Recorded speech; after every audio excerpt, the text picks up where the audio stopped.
Assalamualaikum warahmatullahi wabarakatuh. A'udzubillahi minasyaitonir rajim. Bismillahirrahmanirrahim. Alhamdulillahirabbil alamin. Asyhadu an la ilaha illallah wa asyhadu anna Muhammadan abduhu wa rasuluhu la nabiyya ba'dahu. Allahumma shalli ala sayyidina Muhammad wa ala ali sayyidina Muhammad. Ibadallah, ittaqullah qawli wa la tamutunna illa wa antum muslimun. Wa qala ta'ala fi kitabil karim, a'udzu billahi minasy syaithanir rajim. Bismillahirrahmanirrahim. Alif lam mim, dzalikal kitabu la raiba fihi hudan lil muttaqin. Sallallahu alaihi.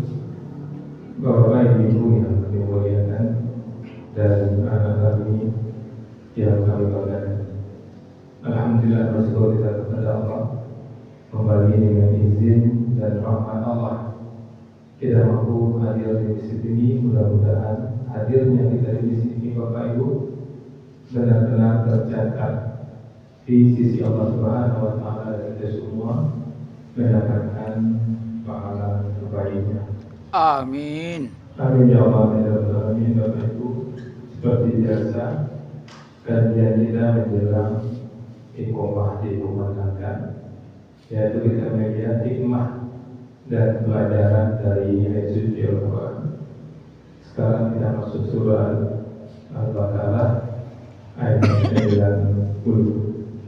Bisa mastarawihi anfusahum, sangatlah buruk perbuatan mereka menjual dirinya, ayat buru bima anzalallah, dengan mengingkari apa yang diturunkan Allah, bayan ayyunazzilallah, karena deki bahwa Allah menurunkan min fadlihi, karunia-Nya, ala mayyasa min ibadi, kepada siapa yang Dia kehendaki di antara hamba-hambanya. Baru bi ghadabin ala ghadab, karena itulah mereka menanggung bi ghadabin, kemurkaan, ala ghadabin, demi kemurkaan. Walil kafirina azabun muhin, dan kepada orang-orang yang mengingkari itu, orang-orang yang kafir, azab yang menghinakan. Ini Al-Baqarah ayat 90. Sebelumnya di ayat 89 Bapak Ibu, Allah menceritakan bahwa ketika datang pada mereka Bani Israel kitab dari Allah, yaitu Al-Quran, yang membenarkan kitab yang ada pada mereka, mereka malah mengingkarinya karena hasad. Padahal mereka sebelumnya memang menanti-nanti datangnya Nabi terakhir, menanti-nanti kitab yang terakhir. Tapi setelah mereka lihat Nabi terakhir itu bukan dari Bani Israel, lalu mereka mendustakannya. Hikmah apa yang bisa kita ambil Bapak Ibu? Karena itulah inti kajian kita. Setiap Selasa dan Rabu menjelang iqamah dikumandangkan. Yang pertama Bapak Ibu belajar dari kisah Bani Israel ini, iri dan dengki bisa menghapus hidayah yang nyata. Maka hati-hati kita Bapak Ibu, kita butuh sekali hidayah. Apa itu hidayah? Petunjuk yang mengantarkan kita kepada tujuan hidup kita. Tujuan hidup kita adalah dari dunia menuju surga, dan itulah hidayah, dan itulah yang kita minta. Bani Israel sudah dapat informasi, sudah dapat hidayah, bahkan mereka lebih mengetahui Nabi terakhir dibandingkan dengan anak-anak mereka. Tapi ketika mereka melihat Nabi terakhir bukan dari bangsa mereka, mereka iri, mereka dengki, maka tertutuplah hidayah yang sudah di depan mata. Maka Bapak Ibu, kita yang berulang-ulang minta kepada Allah, ihdinas siratal mustaqim, maka sifat iri dan dengki kita buang sejauh-jauhnya.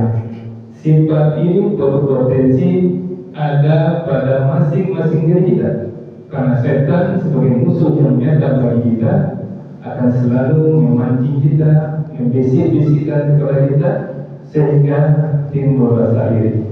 Tidak senang melihat kawan kita lebih dihargai, tidak senang melihat kawan kita lebih dihormati. Rasa tidak senang ini bagian dari iri dan dengki. Kalau itu ada, segera kita minta ampun, karena dikhawatirkan sama kita dengan Bani Israel, dikhawatirkan hidayah yang tidak mata pun akan banyak. Kemudian hikmah berikutnya Bapak Ibu, kedurhakaan masa lalu bisa menjadi sebab penyimpangan di masa kini. Hati-hati ya Bapak Ibu, ketika kita pernah lari dari jalan kebenaran, kemudian kita alhamdulillah dapat hidayah, maka pertahankan hidayah itu. Bagaimana cara pertahankannya? Kita istiqomah, kita paksa diri kita untuk selalu taat kepada Allah. Karena kalau kita pernah menyimpang dan kita tidak maksimal istiqomah dalam ketaatan, mudah untuk kembali ke masa jahiliyah. Itu yang digambarkan dalam surat Al-Baqarah ayat 90. Kemudian Bapak Ibu, hikmah yang bisa kita ambil dari perilaku Bani Israel yang membunuh Nabi, menunjukkan tingkat kebencian yang sangat terhadap kebenaran. Ini yang dilakukan oleh Bani Israel. Yang jelas kita umat Nabi Muhammad tidak akan melakukan ini. Kenapa? Karena Nabi tidak ada di dekat kita. Tidak mungkin orang akhir zaman akan membunuh Nabi. Tapi bisa saja mereka membunuh karakter Nabi. Mereka menghina, mengolok-olok ajaran Nabi. Ini bagian dari membunuh Nabi. Ketika kita ajak saudara kita untuk ikut cara Nabi, lalu dia mengatakan zaman sekarang mana mungkin ikut cara Nabi. Perkataan seperti ini bisa dikategorikan termasuk orang yang membunuh Nabi. Maka jangan sampai kita berperilaku seperti ini, karena membunuh Nabi puncak dari orang-orang yang jauh dari kebenaran. Kemudian Bapak Ibu, hikmah berikutnya, penolakan terhadap wahyu bukan karena tidak tahu, tapi karena kesombongan dan hawa nafsu. Masing-masing kita sudah ada karakter ujur dan karakter cabur. Semua kita pasti tahu ketika azan berkumandang hayya shalah hayya kita hadir di sini. Kenapa ada tidak hadir? Karena nafsunya. Maka bersyukurlah kita Bapak Ibu yang masih berada di atas hidayah, pertahankanlah, istiqomahlah, apapun godaan-godaan yang hadir dalam diri kita, kita sampingkan, kita paksa diri kita untuk selalu taat kepada Allah, sehingga kapanpun Allah panggil, posisi kita posisi orang yang taat. Banyak maaf. Assalamualaikum warahmatullahi wabarakatuh. Waalaikumsalam warahmatullahi wabarakatuh.